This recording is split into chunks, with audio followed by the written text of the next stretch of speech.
بسم اللہ الرحمن الرحیم۔ پیارے دوستو السلام علیکم۔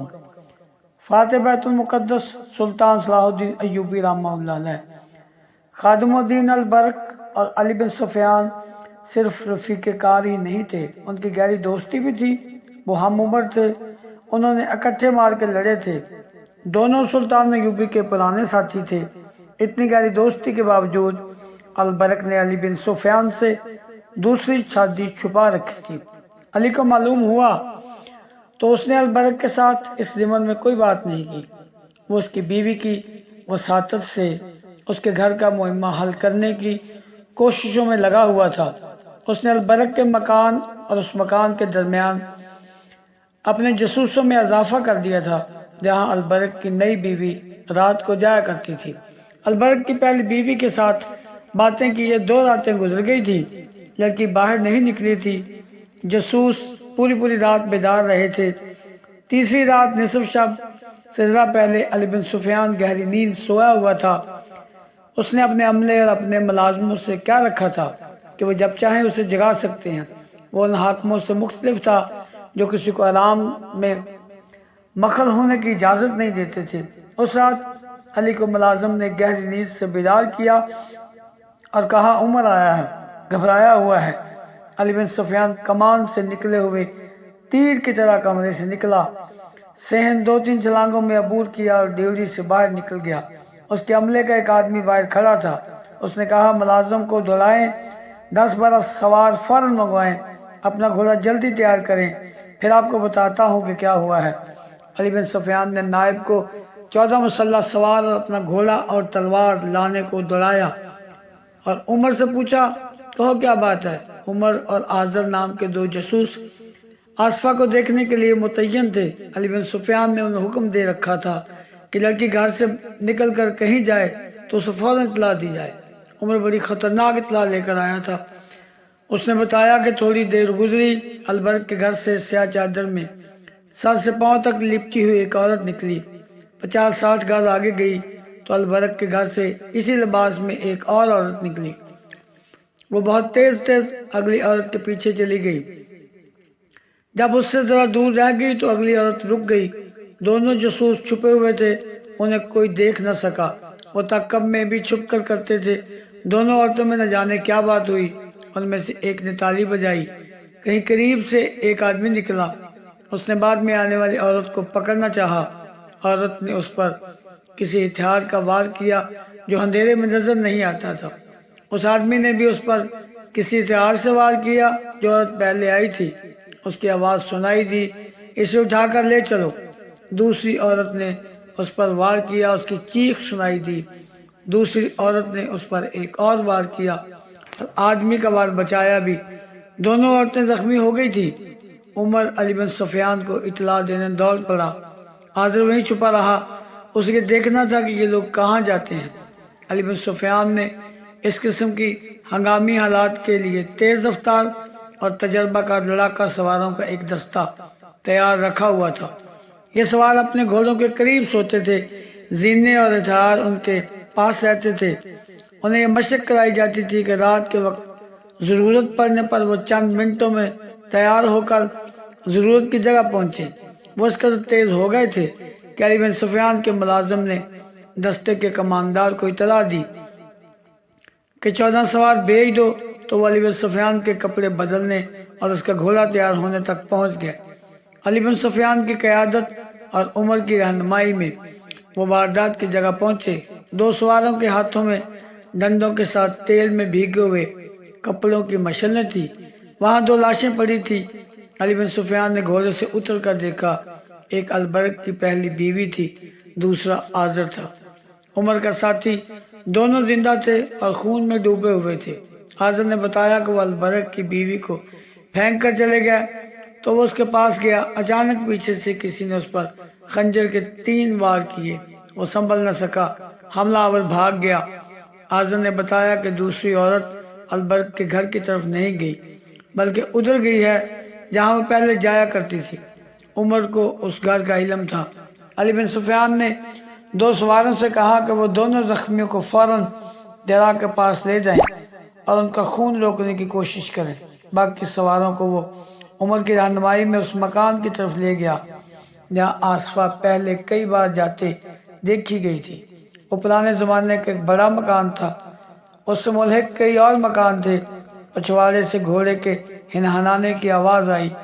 علی نے اپنے سواروں کو مکان کے دونوں طرف سے پیچھے بھیجا، دو سواروں کو مکان کے سامنے کھڑا کر دیا اور کہا کہ کوئی بھی اندر سے نکلے تو اسے پکڑ لو، بھاگنے کی کوشش کرے تو پیچھے سے تیر مارو اور ختم کر دو۔ سوار ابھی چکر کاٹ کر پچھواڑے کی طرف جا ہی رہے تھے کہ دوڑتے گھوڑوں کے ٹاپو سنائی دینے لگے۔ علی بن سفیان نے ایک سوار سے کہا، سر پٹ جاؤ، اپنے کماندار سے کہو کہ اس مکان کو گھیرے میں لے کر اندر داخل ہو جائیں، اندر کے تمام افراد کو گرفتار کر لے۔ سوار کیمپ کی طرف روانہ ہو گیا۔ علی بن سفیان نے بلند آواز سے اپنے جاسوسوں کو حکم دیا، ایر لگاؤ، تعقب کرو، ایک دوسرے کو نظر میں رکھو، اور اس نے اپنے گھوڑوں کو ایر لگائی۔ یہ سلال کے چنے ہوئے گھوڑے تھے اور ان کے سوار سلطان ایوبی سے کئی بار خراج تحسین حاصل کر چکے تھے۔ مفرور بھی شاہ سوار معلوم ہوتے تھے۔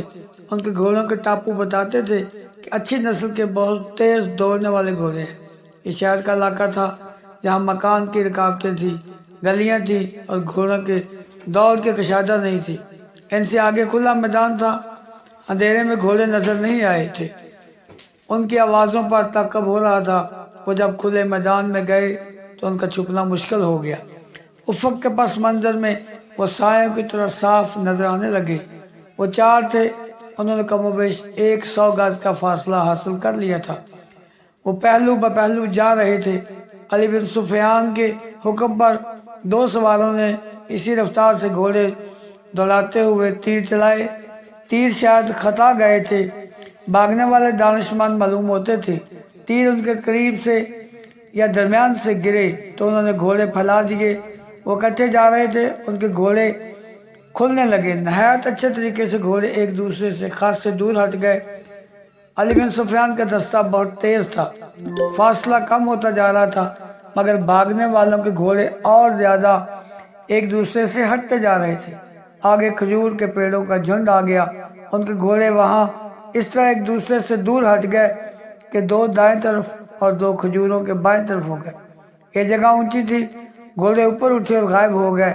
تعقب کرنے والے بلندی پر گئے تو انہیں آگے جو بھاگتے سائے نظر آئے وہ ایک دوسرے سے بہت ہی دور ہو گئے تھے۔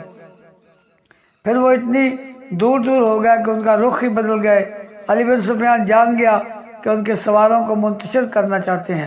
علی نے بلند آواز سے کہا، ہر سوار کے پیچھے تقسیم ہو جاؤ، ایک دوسرے کو بتا دو، ایر لگاؤ، فاصلہ کم کرو، کمانوں میں تیر ڈال دو۔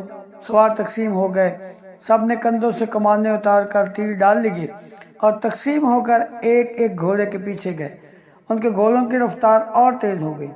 ٹاپوؤں کے شور و گل میں کمانوں سے تیر نکلنے کی آوازیں سنائی دی۔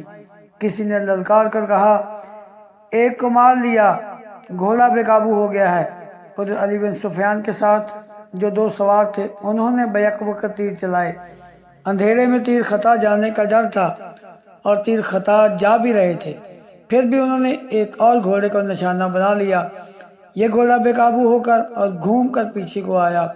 ایک سوار نے اس کی گردن میں برچھی ماری، دوسرے نے اپنے گھوڑے سے جھک کر اس کے پیٹ میں برچھی داخل کر دی، مگر گھوڑا توانا تھا، گرا نہیں، سوار زندہ پکڑنا تھا۔ علی کے ایک سوار نے بازو بڑھا کر ایک سوار کی گردن جکڑ لی، نیچے گھوڑا زخمی تھا، وہ رکتے رکتے رک گیا۔ اس پر ایک آدمی سوار تھا اور ایک لڑکی جسے سوار نے آگے بٹھا رکھا تھا۔ لڑکی شاید بے ہوش تھی۔ صحرا کی تاریک رات میں اب کئی سرپٹ دوڑتے گھوڑے کو ٹاپو نہیں سنائی دیتے تھے، سواروں کی آوازیں اور دلکی چلتے گھوڑوں کی ٹاپو سنائی دیتے تھے۔ سوار ایک دوسرے کو پکار رہے تھے، ان کی آوازوں سے پتہ چلتا تھا کہ انہوں نے بھاگنے والوں کو پکڑ لیا ہے۔ علی بن سفیان نے سب کو اکٹھا کر لیا۔ بھاگنے والے پکڑے گئے تھے، ان کے دو گھوڑے زخمی تھے، ان گھوڑوں کو مرنے کے لیے صحرا میں چھوڑ دیا گیا۔ بھاگنے والے 5 تھے، 4 آدمی اور ایک لڑکی۔ لڑکی گر پڑی تھی۔ بھاگنے والوں میں سے ایک نے کہا، ہمارے ساتھ تم لوگ جو سلوک کرنا چاہتے ہو کر لو، مگر یہ لڑکی زخمی ہے، ہم امید رکھیں گے کہ تم اسے پریشان نہیں کرو گے۔ ایک گھوڑے کی زین کے ساتھ مشعل باندھی ہوئی تھی، کھول کر جلائی گئی۔ لڑکی کو دیکھا، بہت ہی خوبصورت اور نوجوان لڑکی تھی۔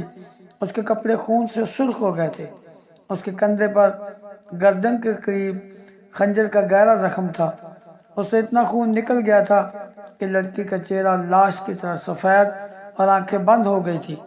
علی بن سفیان نے زخم میں ایک کپڑا ٹھونس کر اوپر ایک اور کپڑا باندھ دیا اور اسے ایک گھوڑے پر ڈال کر سوار سے کہا کہ جلدی جرہ تک پہنچے۔ وہاں جلدی کا تو سوال ہی نہیں تھا، وہ شہر سے میلوں دور نکل گئے تھے۔ قیدیوں میں ایک بوڑھا تھا۔ یہ قافلہ جب قاہرہ پہنچا تو صبح طلوع ہو رہی تھی۔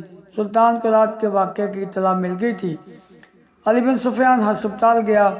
جراح اور طبیب قیدی لڑکی کی مرہم پٹی میں اور ہوش میں لانے میں مصروف تھے۔ سوار نے اسے تھوڑی دیر پہلے پہنچا دیا تھا۔ البرک کی پہلی بیوی اور آذر ہوش میں آ گئے تھے، مگر ان کی حالت تسلی بخش نہیں تھی۔ سلطان صلاح الدین ایوبی ہسپتال میں موجود تھا۔ اس نے علی بن سفیان کو الگ کر کے کہا، میں بہت دیر سے یہاں ہوں، میں نے البرک کو بلانے کے لیے 2 آدمی بھیجے تو اس نے عجیب بات بتائی ہے۔ وہ کہتا ہے کہ البرک ہوش میں نہیں، اس کے کمرے میں شراب کے پیالے اور سراہی پڑی ہے۔ کیا وہ شراب بھی پینے لگا ہے؟ اسے اتنا بھی ہوش نہیں کہ اس کی بیوی گھر سے باہر زخمی پڑی ہے۔ میں نے اس کی بیوی سے ابھی کوئی بات نہیں کی، طبیب نے منع کر دیا ہے، اس کی ایک نہیں 2 بیویاں زخمی ہیں۔ علی بن سفیان نے کہا، یہ لڑکی جسے ہم نے صحرا سے جا کر پکڑا ہے البرک کی دوسری بیوی ہے، ذرا زخمیوں کو بولنے کے قابل ہونے دیں، ہم نے بہت بڑا شکار مارا ہے۔ البرک سورج نکلنے کے بعد جاگا، ملازم کے بتانے پر وہ دوڑتا آیا، اس کی دونوں بیویاں زخمی پڑی تھی، اسے 4 جاسوس دکھائے گئے۔ وہ بوڑھے کو دیکھ کر بہت حیران ہوا، اسے وہ آسوا کا بوڑھا خامن سمجھتا تھا۔ سلطان ایوبی نے یہ واردات اپنی طویل میں لے لی، کیونکہ یہ جاسوسوں کے پورے گروہ کی واردات تھی اور اس میں اس کا معتمد ملوث تھا، جسے فوج کے تمام راز اور آئندہ منصوبے معلوم تھے۔ جو ہی زخمی بیان دینے کے قابل ہوئے ان سے بیان لیے گئے۔ شام تک البرک کی پہلی بیوی آذر کی حالت بگڑ گئی۔ جراحوں اور طبیبوں نے بہت کوشش کی مگر وہ زندہ نہ رہ سکی۔ البرک کی بیوی نے علی بن سفیان سے کہا تھا کہ میں اپنے خامد کو قربان کر سکتی ہوں، اسلام اور قوم کی عزت کو قربان ہوتا نہیں دیکھ سکتی۔ اس نے قوم کے نام پر اپنی جان دے دی۔ سلطان ایوبی کے حکم پر خادم الدین البرک کو قید خانے میں ڈال دیا گیا۔ بعد میں اسے 100 سال کی قید سنائی گئی، جسے وہ برداشت نہ کر سکا اور مر گیا۔ تو دوستو، یہ تھی آج کی خوبصورت ویڈیو۔ اچھی لگے تو لائک کرنے کے بعد چینل کو سبسکرائب بھی کر دیں، بیل آئیکن کو دبا دیں تاکہ ہر نئی ویڈیو آپ تک سب سے پہلے پہنچ سکے۔ تو ملتے ہیں اگلی ویڈیو میں، تب تک کے لیے خدا حافظ۔